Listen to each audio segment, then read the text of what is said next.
শান্তি কোথায় গেলে পাওয়া যায়? বন, জঙ্গল, পাহাড়, ঘরে কোথায় শান্তি পাওয়া যায়? আমি এই বিষয়ে এই ভিডিওতে আলোচনা করব। আমার নাম Shantanu Ghosh, mental wellness coach এবং এনএলপি সাবকনসিয়াস মাস্টারি ট্রেনার। আর দীর্ঘদিন যাবৎ আমি এই সায়েন্স অফ মাইন্ড নিয়ে কাজ করে চলেছি। এই সায়েন্স অফ মাইন্ড নিয়ে আপনাদের মতো মানুষের পাশে আসা, যাতে দ্রুত আপনারা আপনাদের সমস্যাগুলো থেকে বেরিয়ে এসে হ্যাপি, প্রসপারাস এবং সাকসেসফুল লাইফ লিড করতে পারেন। চলুন ভিডিওতে যাব। তার আগে একটা অনুরোধ, যদি এই ভিডিও আপনার ভালো লেগে থাকে তাহলে অবশ্যই ভিডিওটি শেয়ার করুন, অন্যকে জানতে সুযোগ করে দিন। আমি একটা খুব সুন্দর গল্পের মাধ্যমে আপনাদের বোঝাবো যে শান্তি কোথায় আছে।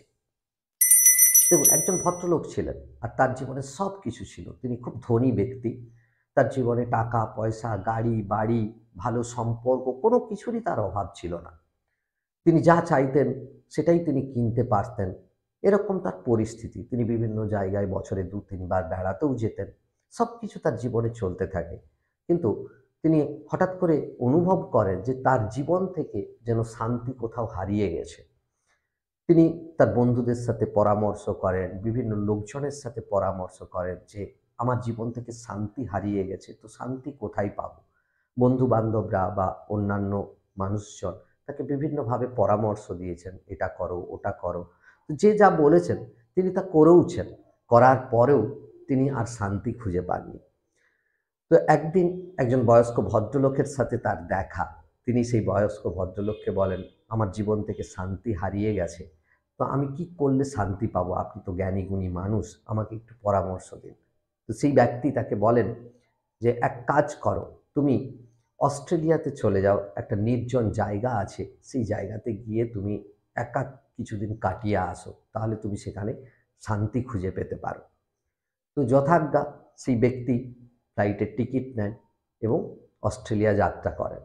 তো যখন ফ্লাইটের টিকিট নিয়ে অস্ট্রেলিয়া যাত্রা শুরু করেন, ফ্লাইট যখন মাঝ আকাশে, হঠাৎ মাঝ আকাশে একটা টার্বুলেন্স ক্রিয়েট হয়। অর্থাৎ প্লেনটি প্রচণ্ড জোরে কাঁপতে শুরু করে। আর প্লেনের যারা সহযাত্রী ছিলেন তারা প্রত্যেকেই আতঙ্কিত হয়ে পড়েন।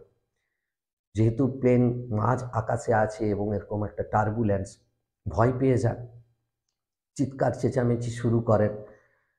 এয়ার হোস্টেসরা প্রত্যেককে শান্ত করার চেষ্টা করেন। আর এখানে একটি ইয়াং ছেলে বসেছিল। সেই ইয়াং ছেলেটি হাতে একটি বই। সে বইটি পড়ছে আপন মনে, আর নিজের মনে মনে কিছু বলছে, আর তার মনে একটা খুশির ভাব, মনে মনে একটা হাসি তার চলছে। সে যেন খুব শান্ত। এত সব কিছু মধ্যেও সে এতটাই শান্ত, তাকে আলাদা করে চেনাও যায় এরকম। তো সব কিছু চলতে থাকে খানিকক্ষণ ধরে। সবাই আতঙ্কিত হয়ে আরও বেশি করে চিৎকার করেন। এরপরে প্লেন থেকে পাইলট প্রত্যেককে ইনফর্ম করেন যে আপনারা প্রত্যেকে প্রস্তুত হয়ে নিন, এমার্জেন্সি ফ্লাইটকে ল্যান্ড করাতে হবে, কোনো একটা মেকানিক্যাল প্রবলেম হয়েছে। যথারীতি ফ্লাইটকে দ্রুত পাইলট ল্যান্ড করান। ল্যান্ড করানোর পর সবাই উচ্ছ্বসিত, বা একটা নতুন জীবন পেলাম, আমরা তো মাঝ আকাশে শেষ হয়ে যেতে পারতাম। সবাই আনন্দ করছেন, উল্লাস করছেন। কিন্তু এই ছেলেটি তখনও শান্তভাবে বই পড়ে চলেছে আপন মনে এবং খুব খুশিতে। তখন এই যে ভদ্রলোক, যিনি শান্তির খোঁজে বেরিয়েছিলেন, তিনি ওই ছেলেটিকে জিজ্ঞেস করছেন, আচ্ছা, আমি তোমাকে অনেকক্ষণ থেকে লক্ষ্য করছি, এত সব কিছু চললো, প্লেনে টার্বুলেন্স হলো, প্লেন এমার্জেন্সি ল্যান্ড করলো, অথচ তোমার মধ্যে কোনো ভ্রুক্ষেপই নেই, তোমার মধ্যে কোনো প্রতিক্রিয়াই নেই, কেন? কি ব্যাপার? তোমার মধ্যে একটা হাসি খুশি। তখন এই ছেলেটি ওই ভদ্রলোকটিকে বলল, কি হয়েছে আমি তো কিছুই জানি না, কারণ আমি ছিলাম আমার ইন্টারনাল ওয়ার্ল্ডে। আমি যখন বই পড়ছিলাম আমি এখানে নিজেকে খুঁজে পেয়েছি, আর আমি আমার মনের মধ্যে এতটাই ডুবেছিলাম, কোথায় কি ঘটছিল আমি কিচ্ছুই খেয়াল করিনি। কি ঘটেছে? ভদ্রলোককে উল্টে জিজ্ঞেস করছেন। তখন ভদ্রলোকের, বলে না দিম্মাগ কি বাত্তি, ঠিক সেরকম যেন মনের ভেতর একটা আলো জ্বলল, যে শান্তি আমি বাইরে খুঁজতে বেরিয়েছি কিন্তু কোথাও তো নেই। এই ছেলেটি আজকে আমাকে শেখালো শান্তি কোথায়। আমাদের দুটো ওয়ার্ল্ড, একটা এক্সটার্নাল ওয়ার্ল্ড, একটা ইন্টারনাল ওয়ার্ল্ড।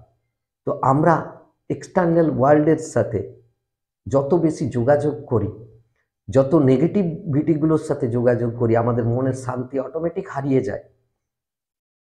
কিন্তু আমরা যদি আমাদের মনের ভেতর থাকি, আমাদের মনকে জানতে পারি, চিনতে পারি, আর এই মনের দরজা কখন খুলতে হবে, কোন বিষয়ের জন্য খুলতে হবে, কোন ঘটনার জন্য খুলতে হবে, আমরা যদি জানি তাহলে কখনোই বাইরের যে টার্বুলেন্স, বাইরের যে ঝড় ঝঞ্ঝা, সেটা আমাদেরকে কখনোই ডিস্টার্ব করতে পারবে না।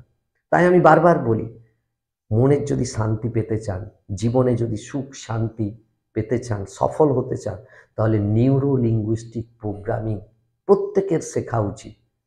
একে বলা হয় সায়েন্স অফ মাইন্ড। আপনি নিজের মনকে জানবেন, নিজের ইন্টারনাল ওয়ার্ল্ডকে ভালো করে জানতে পারবেন, বুঝতে পারবেন। আপনি নিজে আপনার মনের নিয়ন্ত্রণ নিতে পারবেন। আপনার মনকে কেউ বাইরে থেকে ডিস্টার্ব করতে পারবে না। যতই পরিস্থিতি খারাপ হোক না কেন, আপনি নিজে সঠিক সিদ্ধান্ত নিতে পারবেন। তো নিজে ইন্টারনাল যে ওয়ার্ল্ড, নিজের যে পোটেনশিয়াল, সেটাকে রিয়েলাইজ করার জন্য নিউরো লিঙ্গুইস্টিক প্রোগ্রামিং আপনার মনকে রিপ্রোগ্রামিং করে আপনার জীবনকেও সুন্দর পথে সুখ শান্তিতে ভরিয়ে দিতে পারে। চলুন, আশা করি এই ভিডিও আপনার ভালো লেগে থাকবে। যদি ভালো লেগে থাকে তাহলে অবশ্যই লাইক, শেয়ার, কমেন্ট করবেন। আর এই ধরনের ভিডিও পেতে চ্যানেলটিকে সাবস্ক্রাইব করতে ভুলবেন না। ভালো থাকবেন, সুস্থ থাকবেন। দেখা হচ্ছে পরের ভিডিওতে। Live the life of your dreams.